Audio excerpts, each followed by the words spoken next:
Hello everyone. So today we are going to study the second part of our unit first, that is motivating factors and communication barriers.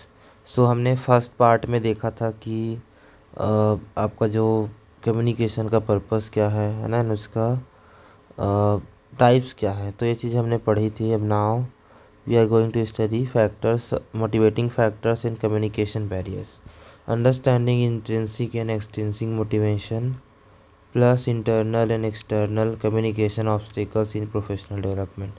तो इन सब चीज़ों में जो आपका motivation factors हैं और साथ में आपका जो कम्युनिकेशन बैरियर्स है, ऑब्स्टिकल्स क्या क्या हैं जिससे कम्युनिकेशन का प्रोसेस डिस्टर्ब होता है, इसके बारे में बात करेंगे. So it is also very important part of our communication process. So first is, what is motivation?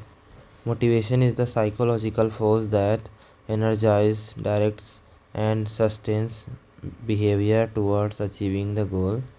In communicating English and soft skills, motivation drives the development of communication abilities, confidence, leadership, and professional competencies. तो motivation क्या होता है? किसी चीज़ को करने के लिए एक साइकोलॉजिकल फोर्स होता है जिससे हम अपने गोल को अचीव कर पाते हैं.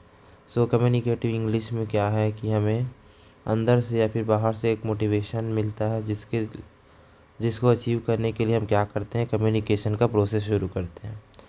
विदाउट मोटिवेशन स्टूडेंट में possess knowledge but lack the drive to perform effectively. बिना मोटिवेशन के क्या होगा, हम कर तो सकते हैं है ना, कम्युनिकेशन स्किल अचीव कर लेंगे, अभी थोड़ा बहुत कर सकते हैं, बट अच्छे से हम जो चाह रहे हैं तो वो नहीं हो पाएगा है ना, इफ़ेक्टिवली आप नहीं कर पाओगे मोटिवेशन के बिना. So a motivated learners actively participates, improves skills and strives for excellence, है ना. जो आपका मोटिवेटेड लर्नर होगा वो क्या करेगा, एक्टिवली पार्टिसिपेट करेगा, साथ ही अपने स्किल्स को इम्प्रूव करेगा एंड स्ट्राइव्स फॉर एक्सीलेंस वो पा सकता है उसमें. सो मोटिवेशन यही है कि किसी चीज़ के करने के लिए ड्राइव फोर्स होता है. Now next slide. Two types of motivation. First is intrinsic motivation, internal desire to perform task because they are interesting, enjoyable and personally satisfying. The reward is the activity itself, है ना. मतलब intrinsic motivation ऐसा है जो आपको अंदर से motivate करेगा कम्युनिकेशन प्रोसेस करने के लिए. अब ये क्या क्या हो सकता है, तो आपका खुद का इंटरेस्ट होगा और कोई भी चीज़ जो आपको इन्जॉयबल लगेगा और साथ ही आपको सेटिस्फाइंग लगता है तब आप ये चीज़ करोगे. The reward is the activity itself. जो एक्टिविटी करोगे इसमें आपको मज़ा आएगा, आप इंजॉय करेंगे, यही आपका क्या हो जाएगा, इंट्रिंसिक मोटिवेशन, जो अंदर से आपको आएगा. उसके बाद सेकंड है आपका extrinsic motivation, driven by external factors such as rewards, recognition, money, grades और fear of punishment, activity perform to achieve reward और अवॉइड कॉन्सिक्वेंसेस. तो एक्सट्रिंसिक मोटिवेशन क्या होगा, जिसमें आपको बाहरी चीज़ें मोटिवेट करेंगी कम्युनिकेशन का प्रोसेस करने के लिए. इसमें आपका कुछ भी बहुत सारी चीज़ें हो सकती है, लाइक रिवार्ड्स हो गया, रिकॉग्निशन हो गया, money, grades and fear of punishment. ये सारी चीज़ें आपको बाहर से मोटिवेट करेगा कम्युनिकेशन करने के लिए. Activity perform to achieve reward और अवॉइड कॉन्सिक्वेंसेस. तो ये सब चीज़ों को अवार्ड पाने के लिए या फिर रिवार्ड पाने के लिए या फिर जो कोई भी बुरा या फिर सिचुएशन क्रिएट होने वाला उससे बचने के लिए हम क्या करते हैं, कम्युनिकेशन का प्रोसेस करते हैं. सो it is extrinsic motivation. Now next, intrinsic motivation में क्या क्या है, उसकी कैरेक्टरिस्टिक्स क्या क्या है. सो फर्स्ट है personal interest, originates from curiosity and passion, focused on self development and deeper learning. तो आपका जो पर्सनल इंटरेस्ट है वो किससे, क्यूरियोसिटी से स्टार्ट होगा, and passion, focused on self development, है ना, अपने आप को डेवलप करने में फोकस करना, और डीपर लर्निंग, जो आप अंदर से कोई चीज़ सीखना चाहते हैं, बहुत ज़्यादा डीप नॉलेज, है ना. तो ये सारी चीज़ें आपको मोटिवेट करेंगी. सेकंड है आपका creative freedom, encourages innovation and creativity without dependence और एक्सटर्नल रिवॉर्ड्स, है ना। तो आपको क्या करेगा, क्रिएटिव फ्रीडम देगा, आपको कम्युनिकेशन का प्रोसेस करने के लिए मदद करेगा। तो आपको इनोवेशन और क्रिएटिविटी सिखाएगा, जो बिना एक्सटर्नल रिवार्ड के आप क्या करोगे, कम्युनिकेशन का प्रोसेस करोगे। उसके बाद है long lasting. So build strong self confidence and promotes quality performance with lasting effects. So आपका जो इंटरनल मोटिवेशन होगा वो क्या होगा, इंट्रिंसिक मोटिवेशन, वो लॉन्ग लास्टिंग होगा। सो आपका जो सेल्फ कॉन्फिडेंस एंड आपकी जो क्वालिटी परफॉर्मेंस है वो बढ़ेगा, है ना, लंबे समय तक चलेगा। When individuals feel competent and independent, their intrinsic motivation increases. This type of motivation builds strong communication skills, enhances confidence, encourages lifelong learning and develops leadership ability, है ना। तो आप जब कोई पर्सन क्या करता है, फील करता है ना, इंडिपेंडेंट फील करता है, सो उनका जो इंट्रिंसिक मोटिवेशन क्या होता है, बढ़ जाता है। और इसी मोटिवेशन से आपका जो कम्युनिकेशन स्किल है स्ट्रॉन्ग होता है, आपका जो कॉन्फिडेंस को इन्हेंस करता है और लाइफ लॉन्ग लर्निंग को आपको इनकरेज करता है, और साथ ही आपकी जो लीडरशिप एबिलिटी है उसको भी बढ़ाता है। तो ये सारी चीज़ें आपको मदद करेगा किसमें, कम्युनिकेशन का प्रोसेस को कंप्लीट करने में, ठीक है ना। Next, extrinsic motivation. सो आपका एक्सट्रिंसिक मोटिवेशन में क्या क्या उसके कैरेक्टरिस्टिक्स है। पहला है tangible rewards, money and certificates, prizes and promotions, grades and recognition. तो आपको जो है मनी एंड सर्टिफिकेट प्राइज़ मिलेगा, साथ ही सर्टिफिकेट्स मिलेगा, एंड उसके बाद price and promotions.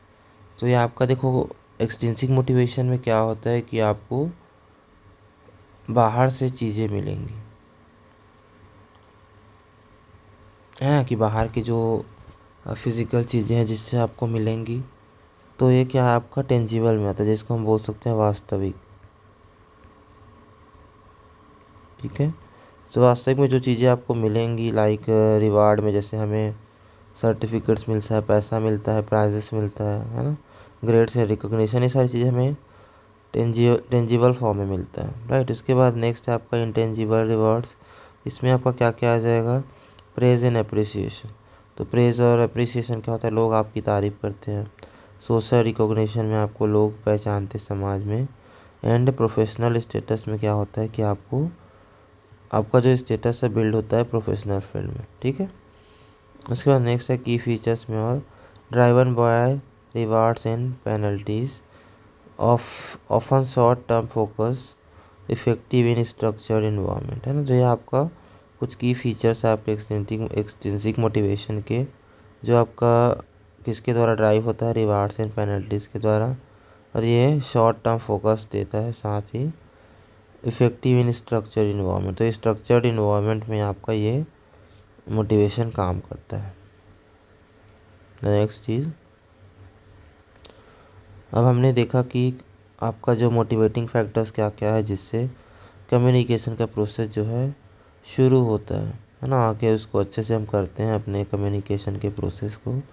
Now communication barriers क्या क्या है। So communication barriers are factors that prevent or distort the clear transmission of messages, leading to misunderstanding, confusion, conflicts and poor performance। तो आपका जो बैरियर्स क्या करता है, आपके कम्युनिकेशन प्रोसेस में कुछ बाधा उत्पन्न करता है, साथ ही उसके मैसेज के ट्रांसमिशन में कुछ परेशानी आएगी, और कुछ मिसअंडरस्टैंडिंग क्रिएट होगा, साथ ही कन्फ्यूजन, कॉन्फ्लिक्ट, और जो आपका परफॉर्मेंस अच्छे से नहीं हो पाया कम्युनिकेशन में।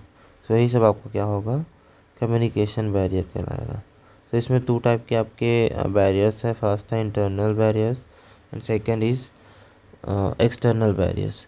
Obstacles arising within sender और receiver related to emotion, attitude, perception and psychological condition.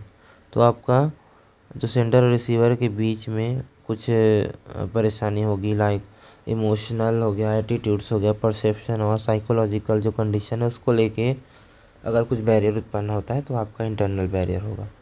And second is external barriers, सब obstacles from outside the communicators related to environment, physical condition, organizational structure and technical issue।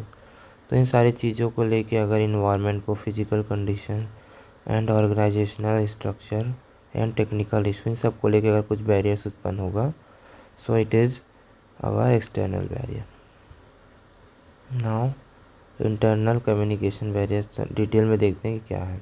So first is emotional barriers, anger, fear, anxiety, stress, jealousy affecting communication, clarity and effectiveness। तो ये सब चीज़ें हैं जो आपके communication के process को क्या करेगा, कमज़ोर करेगा, उसको प्रभावित करेगा। सेकेंड है lack of confidence, low self esteem preventing clear expression of ideas and participation in discussions. So आपके पास कॉन्फिडेंस कम है तो आप अच्छे से अपने आइडियाज़ को शेयर नहीं कर पाओगे, और जो भी आप ग्रुप डिस्कशन में या फिर जो भी चीज़ों में आप पार्टिसिपेट करोगे तो अच्छे से आप नहीं कर पाओगे। ठीक है, तो लैक ऑफ कॉन्फिडेंस भी एक बैरियर का काम करेगा। नेक्स्ट है आपका पुअर लिसनिंग, इंटरप्टिंग, डिस्ट्रैक्शन और lack of attention causing misunderstanding. अगर आप कोई पर्सन कुछ बोल रहा है, स्पीकिंग कर रहा है, कोई स्पीच आप सुन रहे हो बट आपका ध्यान नहीं है, इधर उधर इंटरप्ट कर रहे हैं, बार बार डिस्ट्रैक्शन हो रहा है और आपका टेंशन नहीं है, तो इससे क्या होगा कि आपको जो मैसेज है समझ में नहीं आ पाएगा। सो पुअर लिसनिंग का मतलब क्या है कि आपको ना अच्छे से ध्यान नहीं दिए सुनने में। ठीक है, आपका ध्यान इधर उधर आप डिस्टर्ब हो गए, तो इसके कारण जो है कम्युनिकेशन का प्रोसेस सही से नहीं होगा। Next is wrong perception. Perception का मतलब ये है कि हम पहले से थिंकिंग बना के रख लेते हैं, पर्सनल बायस, प्रेजुडाइज और stereotyping creating miss interpretation of messages. तो पहले से हमने कुछ परसेप्शन बना के रखा है, अपने मन में डिसाइड कर लिया कि ये ऐसा ही होगा। सो हम पहले से अगर प्रेजुडाइज बायस हो गए हैं कि ये तो फालतू में ही बात करेगा, तो फिर हम उसके बात को ध्यान नहीं देंगे। तो उसी तरीके से अगर आपने पहले से ही डिसाइड कर लिया कि ये तो ऐसा ही है, तो उसका फिर कोई वैल्यू नहीं रहेगा, है ना, तो उसमें ध्यान नहीं देंगे हम कम्युनिकेशन के प्रोसेस में। Next is language limitation, limited vocabulary, poor grammar and और incorrect pronunciation affecting clarity. So language को लेके भी बहुत सारे बैरियर्स उत्पन्न होंगे, जिसमें आपका लैंग्वेज के कारण जो है परेशानी उत्पन्न होता है। सो आपका लैंग्वेज लिमिटेशन हो जाएगा। और लास्ट है आपका और attitudinal barriers, ego, arrogance, close mindedness और lack of respect blocking effective communication. तो ये सारी चीज़ें हैं, ईगो, एरोगेंस, क्लोज माइंडनेस, ये सारी चीज़ें आपका क्या करेगा, कम्युनिकेशन के प्रोसेस को डिस्टर्ब करेगा, और ये इंटरनल कम्युनिकेशन बैरियर के रूप में काम करेगा। ठीक है, now next is external communication barrier. So first is physical barriers, noise, poor lighting, uncomfortable seating और लॉन्ग डिस्टेंस बिटवीन कम्युनिकेटर्स, है ना। इसमें आपका नॉइस हो गया, पुअर लाइटिंग हो गया और अनकंफर्टेबल सीटिंग और लॉन्ग डिस्टेंस, ये सब चीज़ आपका करेगा कम्युनिकेशन के प्रोसेस को डिस्टर्ब करेगा। So it is physical barrier. Now second is technological barriers. Technological barriers में क्या होगा, poor internet connection, microphone malfunction और पावर फेलियर इंटरप्टिंग कम्युनिकेशन। तो जो टेक्नोलॉजी से रिलेटेड जो भी बैरियर उत्पन्न होगा उसको टेक्नोलॉजिकल बैरियर बनेंगे। इसमें आपका poor internet connection, microphone malfunctioning, आपका जो माइक्रोफोन सही से काम नहीं कर रहा और साथ ही पावर इंटरप्टिंग हो रहा है, तो ये आपका टेक्नोलॉजिकल बैरियर्स होगा। Now next is organisational barriers, complex hierarchy, long communication channel और unclear instructions causing delays. So आपका ये एक कहीं ना कहीं प्रोफेशनल प्लेस में होगा ये सारी चीज़ें, जहाँ पे आपको अच्छे से कम्युनिकेशन का प्रोसेस नहीं होगा, चैनल्स बहुत लंबा होगा, साथ ही अनक्लियर इंस्ट्रक्शन, आपको क्लियर इंस्ट्रक्शन नहीं मिल पाएगा, तो ये आपका ऑर्गेनाइजेशनल बैरियर होगा। Now next is cultural barrier, differences in culture, language, beliefs, and values creating misunderstanding. तो अलग अलग कल्चर में अलग अलग लैंग्वेज और बहुत सारी चीज़ें अलग अलग होती हैं, बिलीव्स, वैल्यूज़। सो उसके हिसाब से जो आपका प्रोसेस स्टार्ट होता है तो आपका कल्चरल बैरियर होगा। ना next is semantic barriers, technical jargon, ambiguous words और complex sentences causing confusion. Technical jargon का मतलब है कि आप बहुत सारे डिफ़िकल्ट वर्ड्स को यूज़ कर रहे हैं, ग्रुप ऑफ वर्ड्स को यूज़ कर रहे हैं। एम्बिग्यूअस वर्ड्स मतलब क्लियर नहीं है चीज़ें, या साथ ही कॉम्प्लेक्स सेंटेंसेस का आप यूज़, बहुत डिफ़िकल्ट वर्ड्स का आप यूज़ कर रहे हैं। सो ये आपका एक कन्फ्यूजन क्रिएट करेगा। So it is also communication barrier, which is external communication barrier. Now next is last, time barriers, lack of time, inappropriate timing और rushed explanations affecting communication quality. तो इन सारी चीज़ों से आपका जो है कम्युनिकेशन का प्रोसेस डिस्टर्ब होता है। सो it is barriers of communication. Now overcoming communication barrier, जो कम्युनिकेशन बैरियर है उसको कैसे ओवरकम कर सकते हैं। सो first is develop self confidence, build strong self belief and positive attitude towards communication. तो हमें अपने आप को स्ट्रॉन्ग बनाना होगा और साथ ही अपने सेल्फ बिलीफ को स्ट्रॉन्ग करना होगा कि आई कैन डू दैट, मैं ये कर सकता हूँ, और ऐसा मानोगे तो डेफिनेटली आप ये चीज़ कर सकते हो। ठीक है। Second is improve language skills, expand vocabulary, correct grammar and practice clear expression. तो आपको डिसाइड करना है पहले ही रख लेना वहाँ पे। सो आपका जो वोकैब है, करेक्ट ग्रामर है, साथ ही प्रैक्टिस, आप क्लियर एक्सप्रेशन, ये सारी चीज़ें बहुत इंपॉर्टेंट है, जिसके थ्रू हम क्या कर सकते हैं, कम्युनिकेशन के बैरियर को हटा सकते हैं। Next is practice active listening. तो आप जैसे किसी को सुन रहे हैं तो आपको ध्यान दे के सुनना है। Pay full attention and avoid interrupting others during conversation. बीच बीच में आपको जो स्पीकर उसको डिस्टर्ब नहीं करना, इंटरप्ट नहीं करना है। सो ये बहुत अच्छा चीज़ होता है कि आप उनको डिस्टर्ब नहीं कर रहे, ध्यान से सुन रहे हैं। सो इससे भी आपका कम्युनिकेशन का प्रोसेस अच्छे से होगा।